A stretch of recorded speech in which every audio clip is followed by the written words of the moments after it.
సూచించారు.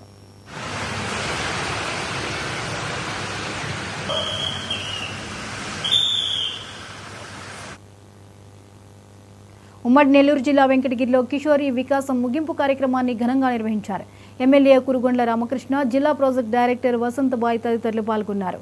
పౌష్టికాహారంపై మహిళలు ఏర్పాటు చేసిన స్టాల్స్ ఆకట్టుకున్నాయి. ఎమ్మెల్యే కోరుకొండ్ల రామకృష్ణ, పిడి వసంత స్టాల్స్ ను ప్రారంభించారు. ఎందుకంటే చాలా విషయాలు తెలుసుకోవచ్చు. ఒకటి, ఈరోజు చంద్రబాబు నాయుడు ఆలోచించేది పిల్లలు పుష్టిగా ఉండాలి, మంచి ఆహారం ఇవ్వాలని చెప్తూ ఈరోజు మన ప్రభుత్వం పిల్లలకి మంచి ఆహారం ఇస్తుంది. ఎంతో ఆరోగ్యంగా ఉండాలి, బాగా చదువుకోవాలనే కాన్సెప్ట్ తో చంద్రబాబు నాయుడు ఆశయం. అందులో భాగంగానే మరి వీళ్ళు కూడా ఆ వృత్తులన్నీ కూడా చేసి పెట్టడం ఈరోజు చూసాం, అన్ని డిస్ప్లే చూసాం, అన్ని కూడా క్వాలిటీగా ఆ పిల్లలు ఆరోగ్యంతో బాగా చదువుకుంటారు కాన్సెప్ట్ మన ముఖ్యమంత్రి ఉంది.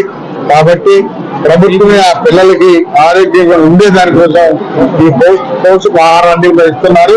కాబట్టి వాళ్ళు తిని మంచి బాగా చదువుకొని మన రాష్ట్రంలో చదువులో ముందుండాలి అనే కాన్సెప్ట్ ఈ రోజు చంద్రబాబు నాయుడు అన్ని రకాలుగా ఉపయోగపడుతున్నారు. అన్ని రకాల సహాయకాలు అందిస్తారని ప్రోగ్రాం వెళ్ళడం చాలా ఆనందంగా ఉంది.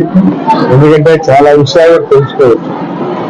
ఒకటి, ఈరోజు చంద్రబాబు నాయుడు ఆలోచించేది పిల్లలు పుష్టిగా ఉండాలి, మంచి ఆహారం ఇవ్వాలని చెప్తూ